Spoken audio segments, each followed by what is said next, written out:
شروع اللہ کا نام لے کر جو بڑا مہربان نہایت رحم والا ہے۔ اے چادر میں لپٹنے والے، اٹھو، اب خبردار کرنے لگو اور اپنے پروردگار کی بڑائی بیان کرو اور اپنے کپڑے پاک رکھو اور شرک کی گندگی سے تو الگ ہی رہو، اور اس نیت سے احسان نہ کرو کہ اس سے زیادہ کے خواہاں ہو، اور اپنے پروردگار کی خاطر صبر کرتے رہو۔ پھر جب سور پھونکا جائے گا تو وہ دن مشکل کا دن ہوگا، یعنی کافروں پر آسان نہ ہوگا۔ مجھے اس شخص سے سمجھ لینے دو جس کو میں نے اکیلا پیدا کیا اور میں نے اس کو بہت سا مال دیا اور ہر وقت حاضر رہنے والے بیٹے دیے اور اس کو ہر طرح کے سامان میں وسعت دی، پھر بھی لالچ رکھتا ہے کہ میں اسے اور زیادہ دوں۔ ایسا ہرگز نہیں ہوگا، یہ ہماری آیتوں کا بڑا مخالف رہا ہے۔ میں اسے ایک بڑی چڑھائی چڑھاؤں گا۔ اس نے غور و فکر کیا اور ایک بات ٹھہرا لی، یہ مارا جائے، اس نے کیسی تجویز کی، پھر یہ مارا جائے، اس نے یہ کیسی تجویز کی۔ پھر اس نے نگاہ کی، پھر تیوری چڑھائی اور منہ بگاڑا، پھر پیٹ پھیر کر چلا اور تکبر کیا، پھر کہنے لگا یہ تو جادو ہے جو پہلے لوگوں سے برابر ہوتا آیا ہے۔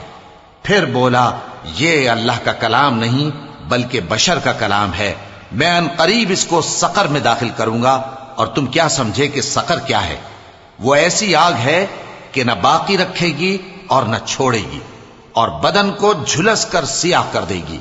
اس پر 19 داروغہ ہیں، اور ہم نے دوزخ کے داروغہ فرشتے ہی بنائے ہیں، اور ان کا شمار کافروں کی آزمائش کے لیے مقرر کیا ہے، اس لیے کہ اہل کتاب یقین کریں اور مومنوں کا ایمان اور زیادہ ہو، اور اہل کتاب اور مومن شک نہ لائیں، اور اس لیے کہ جن لوگوں کے دلوں میں نفاق کا روگ ہے اور جو کافر ہیں کہیں کہ اس مثال کے بیان کرنے سے اللہ کا مقصود کیا ہے۔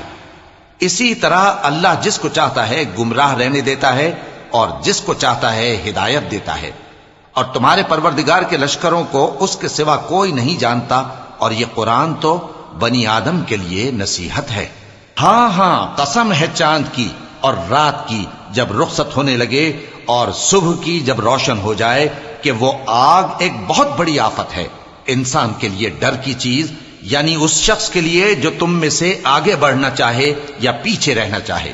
ہر شخص اپنے کرتوتوں کے باعث گرفتار ہوگا، مگر داہنی طرف والے نیک لوگ جنتوں میں ہوں گے اور پوچھتے ہوں گے، یعنی آگ میں جلنے والے گناہگاروں سے، کہ تم دوزخ میں کیوں پڑے؟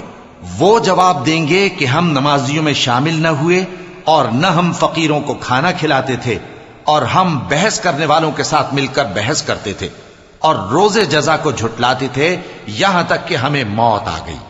تو سفارش کرنے والوں کی سفارش ان کے حق میں کچھ فائدہ نہ دے گی۔ ان کو کیا ہوا ہے کہ نصیحت سے روگرداں ہو رہے ہیں، گویا گدھے ہیں کہ بدک جاتے ہیں جو شیر سے ڈر کر بھاگ جاتے ہیں۔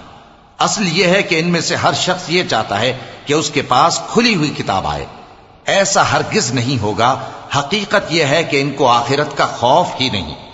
کچھ شک نہیں کہ یہ قرآن نصیحت ہے، تو جو چاہے اسے یاد رکھے، اور یاد بھی تبھی رکھیں گے جب اللہ چاہے۔